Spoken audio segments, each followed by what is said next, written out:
Well, welcome along to the final Gary Neville podcast of 2023, which is tonight coming to you from the City Ground, where we've just witnessed Nottingham Forest beating Manchester United by 2-1.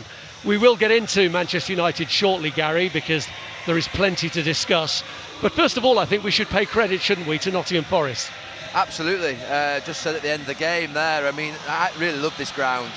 You know, it reminds me of Goodison Park, the old White Hart Lane, the sort of grounds where I first sort of came to watch United, but then also played here as well. And it's great to see him back in the Premier League. Obviously, it's their second season, which has been challenging, but they're not going to go down if they carry on playing like they have in the last 4 days. The 2 victories against Newcastle and Manchester United should really set them on the way, because they'll give them big confidence.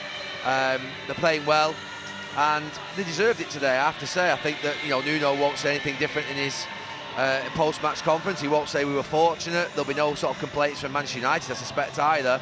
They played really well. They looked like they wanted it more. They were more competitive. They had, I think, better players in creative areas of the pitch. Elanga was a threat. Gibbs-White was a threat.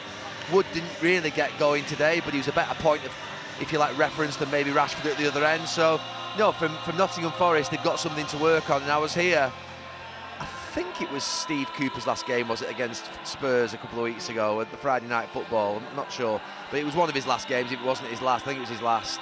And it was a bit dark, because he real fans' favourite, who the rumour was that he'd been kept in a job by the fans last season, if we believe everything that we read. And you can see why. He'd done a monumental job here, and you mentioned it numerous times during this game, that he brought real stability in a club that's had quite a lot of change of managers. So I think that we should still sort of respect the work that Steve Cooper's done, but sometimes as a manager you've just taken it so far. And remember sort of in the last interview that we did with him, and he had this collection of players that he didn't quite know what to do with. They're almost thrust upon him at times, weren't they, from a recruitment perspective? But I just think it really suits Nuno and what Nuno is. He looks like he's got an initial bond with the players in the early days. Obviously victories helped that as well. And he can set them up in such a way that he suits the way in which Nuno plays. He's very good. He's a methodical coach. He's got good experience now. You know, been at Valencia, he's been at Wolves. Obviously, he had a short period at Spurs. So he knows what to do, Nuno. And I think that it's a really probably smart move by the club, and probably right for. Sometimes it's right for Steve Cooper, or right for the manager, and sometimes it's right for the club as well. It feels like one of those moments. Actually, Nuno himself said that he's not used to dealing with such a bloated squad, so perhaps he too will look to trim a bit of the fat maybe in January if he can get players out. Maybe. I mean, I think at the moment he's still obviously working things out. He made 6 changes from his first game to his second, then made a couple today, and then made numerous substitutions, changed the system at the end. So there's a lot of exploration for him in terms of finding out about the players, the systems, what suits obviously each of the players. But I think he'll be working out pretty much straight away that he's got some talent, he's got something to work with. And that's what every manager wants, and I think that that's where he'll be really happy. And I think he'll be delighted to be back in the Premier League and have this opportunity to sort of push up the league with Nottingham Forest, which is a great football club. Like I say, I really like coming here. One of the talents he has got to work with, and you raised this subject during the commentary today, is Anthony Elanga. Is there cause for Manchester United to regret having let him go? I think with the way Manchester United are and with the problems they have with their wingers, it makes you think like that. But maybe Anthony Elanga in a normal sort of period might not be a Manchester United number 1, 2, 3, 4 winger. You know, you'd like to have 2 on each side. But what it does make you think is when you see him like that today, where he's a real threat and he's got pace and he's got appetite, and then you see some of the performances of Manchester United's wide players over the last sort of 6 to 12 months, it makes you think like, well, you've been better off sticking with your own and keeping the ones you had. You know, sometimes in football, rather than sort of, if you like, you know, get rid of players that may sort of evolve into something, you're better off going with them and giving them an opportunity. But football's very immediate, and Manchester United have wanted immediate success, and the managers that come in want immediate success. So, you know, they have given young players a chance. You know, Garnacho and others have been given an opportunity. So Elanga, I can't sit here and say, oh, Manchester United should have kept Elanga, he's better than all the ones they've got. But it does make you think that on days like today, when you see the performance levels of United's wide players. Garnacho aside, I think Garnacho's got something, and he's got appetite as well and real courage to play. I have to say the rest of them, to be fair, are, I mean, yeah. We've said enough, haven't we? I mean, it's everything, the body language, their running back, their ability to combine with each other, the skill. it's not if you actually. I wouldn't worry me too much if, like, say, that the work ethic wasn't there and they weren't running back. You know, I played with players that didn't run back sometimes, but I tell you what, they didn't half deliver in the final third. To not deliver in the final third and then not run back is just insult. It's insulting to the teammates, insulting to the families, it's insulting to the fans who've travelled behind that goal. But they do it week in, week out. And we know what this group of players are. I can't get excited after a game. I was excited on Boxing Day a little bit by the Aston Villa second half because it surprised me. But I can't get excited beyond that and think, well, I'm going to watch some brilliant football now for the rest of the season, because these players have told us what they are. And it's going to be a long old slog the rest of this season. It's going to be difficult because the speculation is going to continue to mount and mount, particularly with obviously the new ownership. And do you come into games like this with the mindset of having seen the victory over Aston Villa that it's not going to carry on that way because they are so inconsistent? Yeah, no, absolutely. You know what you're going to get. You're going to be inconsistent. And the thing is, look, a big team can get beat by a lower team in this league, one of the bottom six. That happens regularly. It happened in my time. But when Manchester United, who are supposedly one of the top teams in the country, top, Champions League, place last season, win the Carabao Cup. When you get beat by a smaller team, what ordinarily happens is you have the majority of possession by a long way. I think United has 55% today and Forest 45 last time I checked, 5 minutes to go. You'd have like a mountain of shots on the opposition goal. The opposition goalkeeper would be amazing. It would be the fact that then they've gone and broke away and scored, or they've got a set piece that you would win the game by. Manchester United don't get beat like that by the teams that are lower than them in the league. They get well beaten. Like the worst team on the pitch. So it's how they get beat. You can get beat by a team that's that's lower down than you in the league, but it's how they get beat regularly. They regularly get outplayed, outfought, outrun. Now, there were times when we lost the lower teams going back in the day. We might have had 70% possession or 65% possession, 25 shots on goal, not taking our chances, and they go, like I say, you concede one at the other end, and that can happen. That's not how this Manchester United team lose. You don't see Manchester City lose a game where they've not had a load of shots or a load of possession. You don't see, and Arsenal against West Ham the other night, West Ham did really well, but Arsenal had a lot of shots, they had a lot of play, they had a lot of combinations, and it was disappointment for Arsenal. But you still knew that Arsenal were probably better players and a better team. But West Ham had done really well on the night and done well and deserved to win. Well done. But it wasn't the fact that, that West Ham outplayed Arsenal. Nottingham Forest have outplayed Manchester United. They've been better. And that's a real problem. And this happens regularly. And I'm not quite sure what this team is anymore when I watch them, to be honest with you. They don't play out from the back very well. They don't counter-attack very well. They don't play direct and forward very well. They're not a pressing team. They're not a team that basically plays deep and does it that way. I have no idea what they are. They don't score very well either, do they? I mean, they've scored fewer. It's a big problem, that. They scored fewer than Nottingham Forest.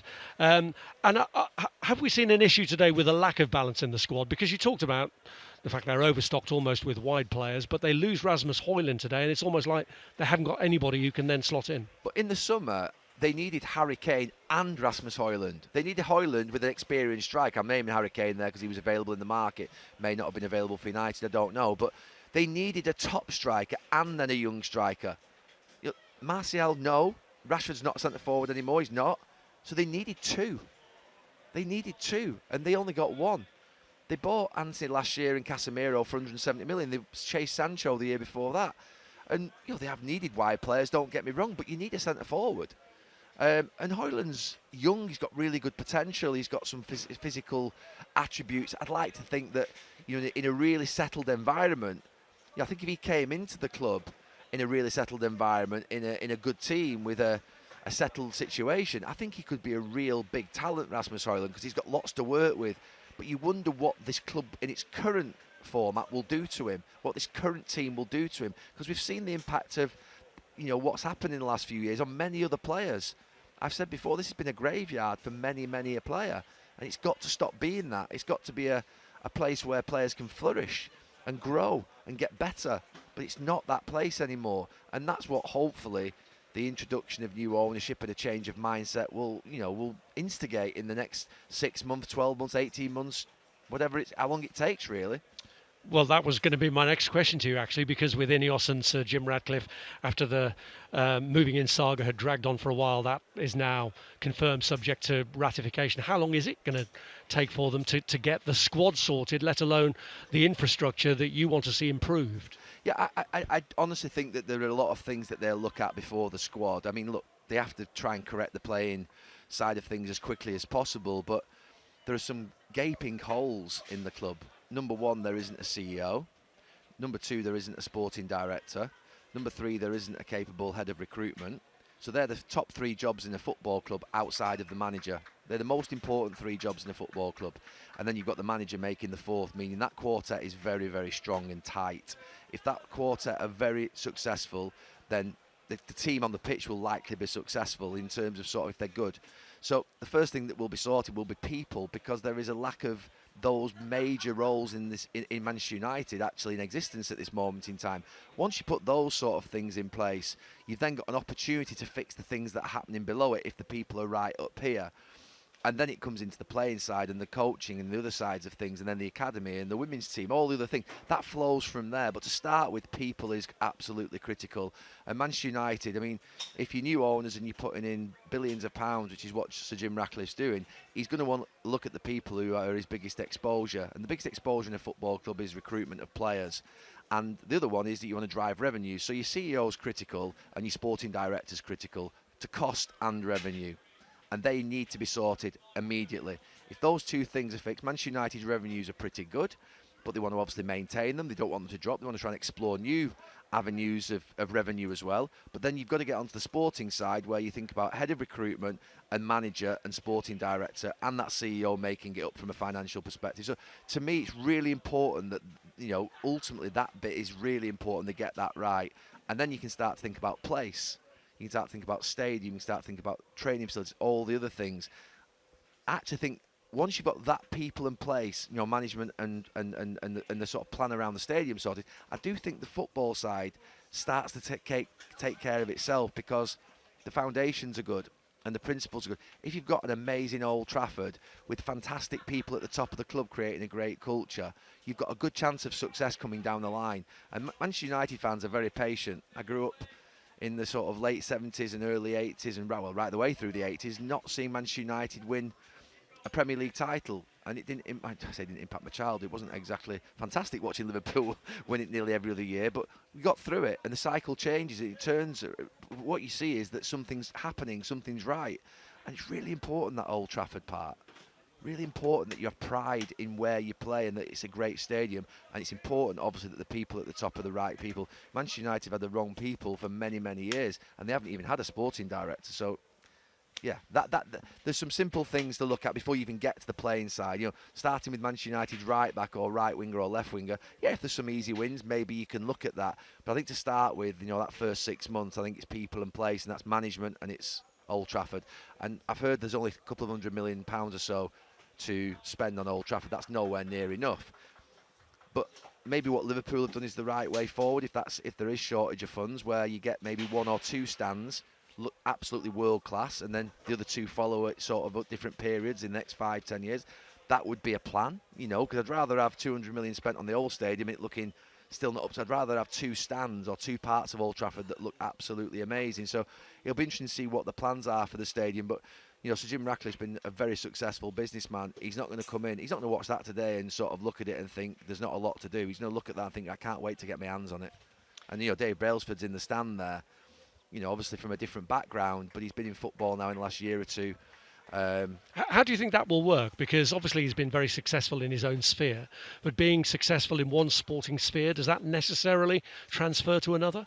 No, but you know, I always say this: you can't kid a football fan. So forget Dave Brailsford, who understands poor body language, poor culture, poor recruitment, a bad performance. You know, there were how many people in this stadium? 30-odd thousand people who, to be fair, recognised today that Manchester United stunk this place out. So you don't, you know, from Dave Brailsford's point of view, his job will be, I suspect, or it will be, to go and identify the best-in-class CEO, sporting director, head of recruitment. That's it. You know, and then everything else should flow down from there. You know, he's not going to basically be picking the team, Dave Brailsford. He's not going to be the person who's going to sort of go and look at the players that are playing in different parts of the world. He's not even going to be the CEO, but I suspect he's going to be overseeing what would be best-in-class appointments and recruitment of the top management in the club, and that's really, really important. Every other top club around the world, they're really sharp in these spaces, so that's what he will do, and he'll look at this today. That is a result of what's happened off the pitch. What you see on the pitch is what you see happens off the pitch, and that's at any football club. But Manchester United have now lost as many league games already this season as they lost in the whole of last. And that inevitably brings its own focus on the manager. How do you feel Erik ten Hag's position stands now? I think Erik ten Hag will be under pressure. There's no doubt about that. And it will be... They've obviously going to appoint those three roles. I said CEO, sporting director, head of recruitment. That's a fact. They'll all come in and the rest of them will all go that are currently in those sort of half roles that they're in now. The coach is the one that will be their biggest deliberation. It always is in a football club because you don't sack a coach easily. And what will happen is, I suspect, is that they'll look at what happens in the next 6 months. So I think for Erik ten Hag, I'm sure he's thinking this: get your players fit, because he's got 3 centre backs missing. He's got a centre forward missing today. He's got other players that are missing in the squad. That Casemiro needs to come back. So if you can get Maguire, Martinez, Casemiro, Højlund. Have I missed anybody else? No. Those 4 back mainly. Lindelof as well, obviously. But if you can get those 4 back, Luke Shaw, I think it's important. If you can get those 4 or 5 players back, and then he thinks, well, okay, well, give me at least the last 3 months of the season with my full squad, and I can see a performance level, and I can see us get closer to that Champions League place. They might then just think, well, okay, that's something that we can potentially work with. But I think he's going to need to get those players back to give him a chance, because I think they're going to be looking at it at the moment, and I'm not sure they're going to take a risk of leaving Erik ten Hag in if it's as inconsistent as it is today. But he does have injuries, and I think we've just got to wait and see, because he had a good season last year. I don't think Manchester United is the easiest club to operate in the current environment or any environment in the last 10 years, and I think that they get those players back. Judge Erik ten Hag from February till May, almost like as an audition, I suspect, for them to look at him when they've got the full team back, the full squad back. Just finally then, on the overall Christmas programme, things haven't worked out too badly, have they, for Liverpool or for Manchester City, actually, coming back from the Club World Cup?